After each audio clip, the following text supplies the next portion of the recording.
Hi hello నమస్తే welcome to the channel Telugu రాజ్యం. నేను మీ రామ్.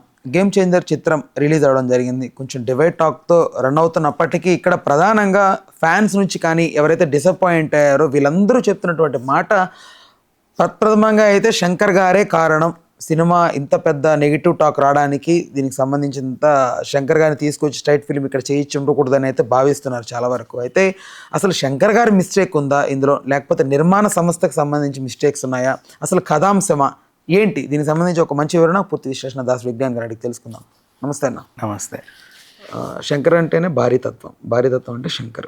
ఎన్నో పెద్ద పెద్ద బ్లాక్ బస్టర్స్ కానీ విని ఎరుగని రీతిలో రాజమౌళి గారి కంటే ముందే ఆయన ఇండియా వైడ్ పలికినటువంటి పేరు అది.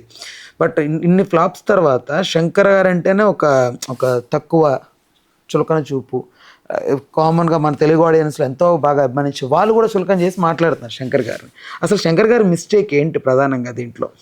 First of all, A director A cinema విషయంలో మిస్టేక్స్ చేయరు అండ్ శంకర్ గారిని చులకనగా ఎవరు చూడరు. బట్ కొంతమంది మాట్లాడుతున్నారు, ఎవడెవడో మాట్లాడుతారు. ఆ కొద్ది మందిని పట్టించుకోవాల్సిన అవసరం, వాళ్ళంతా ప్రేక్షకుల ప్రతి ఒక్కడికే ఇంత ఇంపార్టెన్స్ ఇవ్వాల్సిన అవసరం లేదు. అంటే సాంబార్ని తీసుకొచ్చి ఇక్కడ కలిపారు, సాంబార్ అని డివైడ్ చేసి. I will tell one thing. See, Agnyaathavaasi flop అయితే త్రివిక్రమ్ గారి వాల్యూ తగ్గినట్ట, అంటే అలా వైకుంఠపురంలో హిట్ అయితేనే మళ్ళీ ఆయన వాల్యూ పెరిగినట్ట, మళ్ళీ ఆయన సినిమా ఏదైనా ఫ్లాప్ అయితే మళ్ళీ ఆయన వాల్యూ తగ్గినట్ట ఏం ఉండదు. ఎవరికి ఉండాల్సిన గౌరవాలు ఎప్పటికీ అలాగే ఉంటాయి.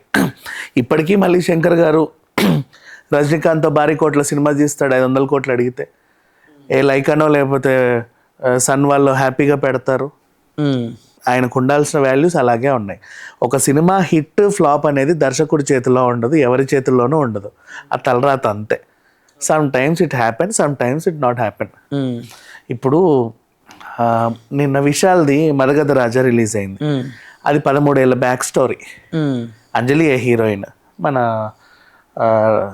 ఈ అమ్మాయి హనుమాన్లో సిస్టర్ వరలక్ష్మి ఇంకో హీరోయిన్. సో ఎప్పటిదో పాత స్టోరీ, అప్పట్లో స్టోరీ. అది హిట్ అయింది. ఎందుకు హిట్ అయింది అదంతే చెప్పలేము. కొన్ని లేట్గా వచ్చినా లేటెస్ట్గా వచ్చినా కథనాలు జనాలకు కనెక్ట్ అయితే హిట్ అవుతాయి, లేదంటే ఫ్లాప్ అవుతాయి. అంచనాలు అన్నిటి మీద ఉంటాయి.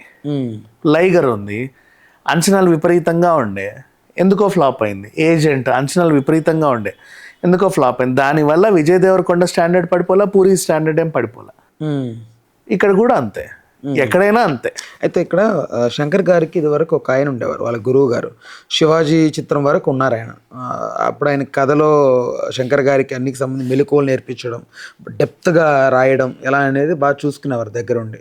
అయితే ఆయన మరణించిన తర్వాతే ఆ ఫ్లాప్ బాట్ అనేది పెట్టాడు శంకర్ గారు. అంటే డిఫరెంట్ కథలు తీసుకోవడం, ఆయన భారీతనానికి ఎవడు సూట్ అయ్యేలాగా కథ రాస్తే వాళ్ళ కథలు తీసుకొని రాయడం ఇలా అయితే ఇప్పుడు ఈ కార్తీక్ సుబ్బరాజు గారి కథ తీసుకున్నారు. అయితే ఈ కథలో యాక్చువల్లీ ఆయన రాశాడా, లేకపోతే కథ మార్పులు చేర్పులు చేసి ఇంత ఇబ్బంది గురైంది అనేది చాలామంది మాట్లాడుతున్నారు.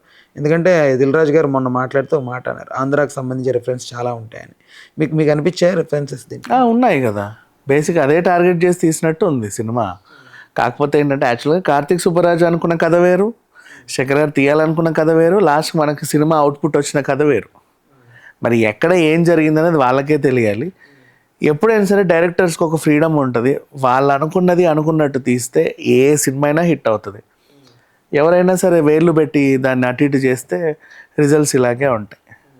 అది అంటే ఇక్కడ ఎవరో వేలు పెట్టారని నేను అన్ను. బట్ బేసికల్ ఏంటంటే సుబ్బరాజు గారు అన్న కథ గురించి అయితే మాకు ఫుల్ క్లారిటీ ఉంది. టిఎన్ శేషన్ గారి స్టోరీనే ఆయన ఇన్స్పైర్ అయ్యాడు. అండ్ ఇంకొకటి, గేమ్ చేంజర్లు నువ్వు చూసిన ఈ మాఫియాలు దందాల కంటే టిఎన్ శేషన్ గారి జీవితంలో జరిగిన అద్భుతాలు బీభత్సం. అసలు రాజీవ్ గాంధీ గారు, పివి నరసింహారావు గారు, ఇంకా మహా తలకాయలు ఇన్వాల్వ్ అయినటువంటి గొప్ప స్టోరీ అది. యాక్చువల్గా ఆ రోజుల్లోనే అసలు మొత్తం ఒక గడగడలాడించేశారు ప్రైమ్ మినిస్టర్ దగ్గర నుంచి. అసలు ఆయన దించడానికి ఎన్ని శక్తులు ఉన్నాయో తెలియదు. ఆ రేంజ్ స్టోరీ, దాన్ని తీయొచ్చు. అయితే ఆ India level national wise story కాబట్టి భారీ డైరెక్టర్ అయితే భారీగా అందంగా తీస్తాడు, ఆయన్ని చూసి కూడా భారీగా నిర్మాతలు వస్తారన్న కాన్ఫిడెంట్ ఉన్న స్టోరీ శంకర్ దగ్గరికే వెళ్ళింది, పర్ఫెక్ట్గా వెళ్ళింది. మరి ఏమైందో తెలియదు, నేషనల్ వైజ్గా హిట్ అయిన అద్భుతమైన స్టోరీని ఓ చిన్న స్టేట్కి పరిమితం చేస్తే రిజల్ట్ కూడా అలాగే వచ్చింది. నువ్వు ఆ నేషనల్ వైజ్గా జరిగిన కథని, నీ కథ భారీదే, నువ్వు అలాగే తీస్తే నీకు ఆ రిజల్ట్ వచ్చేది. నువ్వు ఈ కథని దీనికి పరిమితి చేసావు, అంటే నీలో నువ్వే దాని వాల్యూ తగ్గించుకున్నావు, జనాలు కూడా వాల్యూ తగ్గించే చూశారు. ఓకే, ఇక్కడ శైలేష్ కొలను సగం మూవీకి పైగా డైరెక్ట్ చేశాడని ఒక వార్త వినపడింది. అంటే దిల్ రాజు గారికి శంకర్ డైరెక్షన్ నచ్చలేదని సగంలోనే శంకర్ గారిని కొంచెం సైడ్ చేసి శైలేష్ కొలను పెట్టి తీశాడు. అందుకే కొన్ని చిత్రాలు అంటే కొన్ని సీన్స్ శంకర్ గారి మార్కు, కొన్ని సీన్స్ నార్మల్గా కనపడుతున్నాయి అనేది వినపడతా ఉంది. మీ అభిప్రాయం ఏంటి? అట్లా ఏం లేదు, మొత్తం శంకర్ గారి సినిమానే ఇది. కాకపోతే ఏ డైరెక్టర్ సినిమా అయినా మానిటర్ దగ్గర కూర్చొని మానిటరింగ్ చేయడానికి ఆ టైంలో ఆయన లేకపోతే ఇంకొకరి చేత మానిటరింగ్ చేపిస్తారు. డైరెక్షన్ వాళ్ళే, మానిటరింగ్ వేరు. వీళ్ళు జస్ట్ మానిటరింగ్ చేస్తారు. ఆ రోజు సీన్ ఏంటి, ఆయన అటు ఎగిరి ఇటు పడాలి, ఈయన ఇటు నుంచి ఎగిరి అటు పడాలి. ఇప్పుడు అది స్టంట్ మాస్టర్ చూసుకుంటాడు. స్టంట్ మాస్టర్ స్టంట్స్ చేసేంతసేపు డైరెక్టర్ పక్కన కూర్చొని ఇలా చూస్తూ ఉండాలి, ఓకే అని. ఓకేనా? డ్యాన్స్ మాస్టర్ కొరియోగ్రాఫ్ చేసేంతసేపు డైరెక్టర్ కూర్చొని అలా ఉంటాడు. ఆ పనంతా వాళ్ళే చేస్తారు. యాక్షన్ కొరియోగ్రఫీ వాళ్ళే చేస్తారు, సాంగ్స్ కొరియోగ్రఫీ వీళ్ళే చేస్తారు.